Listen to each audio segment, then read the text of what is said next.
this afternoon, close your eyes and just picture a room, a lot like this one. Fill it with the world's best nutritionists and agronomists, economists and statisticians, but don't sit them too near each other, veterinary scientists, anthropologists, and fish scientists. I don't know what we call them, but I've learned from the learning labs that we must not forget the fish people. What do you get in that room? Well, a very heated discussion about the direction of arrows in your causal diagram, and maybe whether your theory of change should go from left to right or top to bottom. But what you're also going to get is a lot of really innovative ideas about how to solve the world's most difficult global problems: undernutrition, poverty, household food insecurity.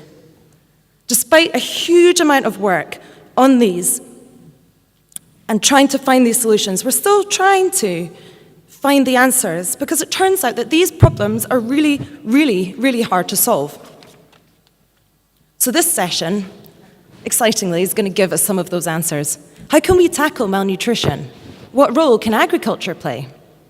From our fantastic panel of speakers, we will hear from people that are working to find the answers to these questions and testing out different approaches. To me, what's exciting about this session, though, and coming from someone who is only too familiar with getting a null result from a trial, is that actually we're also going to hear about other outcomes on the impact pathways, the processes about how they managed to make things work, and under what conditions these interventions worked. So without going any further on, please let me introduce Marco Santacroce from the International Food Policy Research Institute. This is a secondary analysis that we conducted to compare the short-term and medium-term effects of two different types of interventions. One was a food transfer scale-up, and the other one was a communication-based behavioral change, nutrition-sensitive agriculture intervention in Malawi.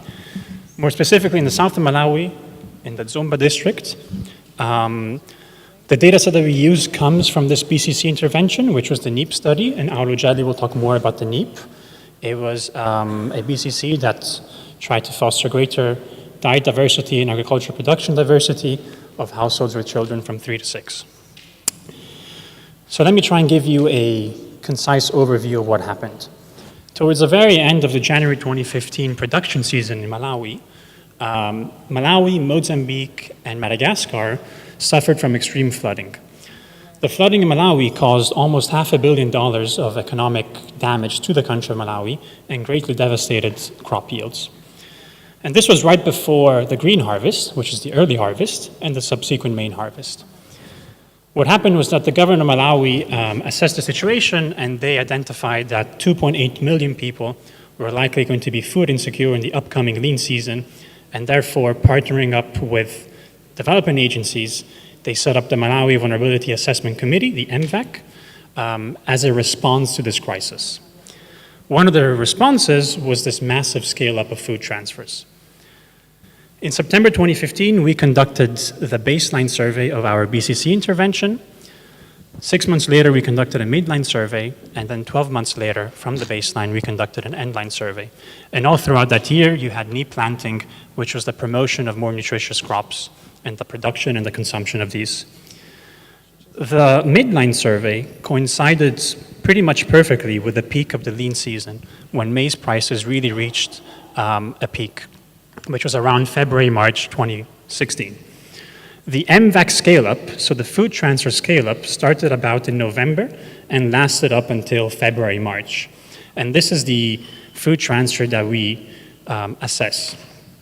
In our sample of our NEEP study, we found that about 15% of households had received these MVAC food transfers. In terms of identification strategy, we therefore have an experiment and a quasi-experiment. The NEEP BCC was an experiment, and we evaluated using multi-level difference in difference regression estimation, adjusting for the hierarchical nature of clustered data. Our food transfers, that was a quasi-experiment where we combined propensity score matching with difference in difference.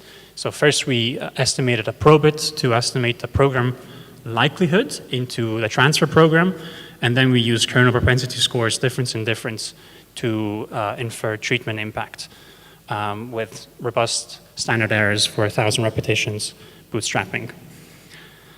So let me go straight into the results.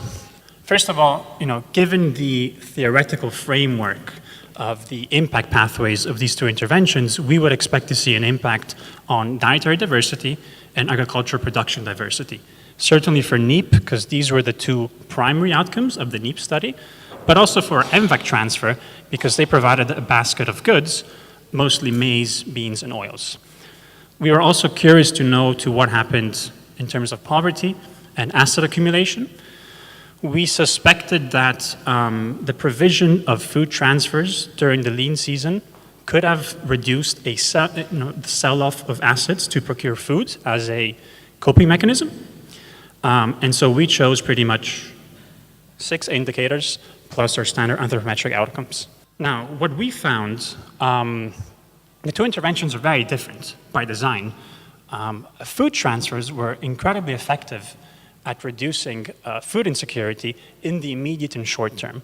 So we typically found an impact of these at midline when households were receiving these transfers, and no impact at endline 6 months after they had ceased to receive these transfers. But that is when we actually really saw an impact of the BCC intervention, understandably because it's a behavioral change intervention, which had little or no impact at 6 months and a much stronger impact at 12 months.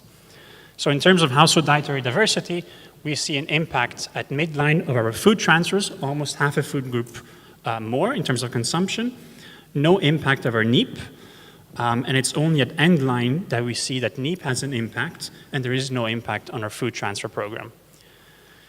In terms of child dietary diversity, but also in terms of agricultural production diversity, the impact story is very similar. Our MVAC has an effect at midline and pretty much no effect at endline, with the exception of agricultural production diversity in our MVAC cohort, which was only significant at about 10%. It's significant in our behavioral change intervention because those were the two primary outcomes. And so it makes sense that 6 months later, we saw an impact on these two indicators, also because planting started from baseline or right after the baseline survey. We found no impact on adequate caloric intake. We saw a reduction in the prevalence of poverty of 12% in our food transfer recipients at midline, no impact at endline, and we saw a reduction of about 8% in poverty at endline in our BCC cohort. And possibly surprisingly or not, no impact on asset accumulation. We then looked at our standard range of anthropometric outcomes. Height for age, about half a Z-score more in our NEEP cohort, which roughly translates to a reduction of 17% in stunting. No effect on wasting in our BCC intervention, but almost an 8% reduction of wasting amongst our MVAC recipients. So the general idea of this, this study was that these two interventions should not compete with each other. They're not substitutes. They actually complement one another. They're incredibly different by design, and the way they impact their recipients is going to be very different. And we see that the temporal effect is mostly different. Transfers are very effective at reducing food insecurity in the immediate and short term, and our BCC intervention is also very effective, but more in the medium term, and we're not really sure what happens if we had conducted a 24-month or a 36-month survey. Thank you very much.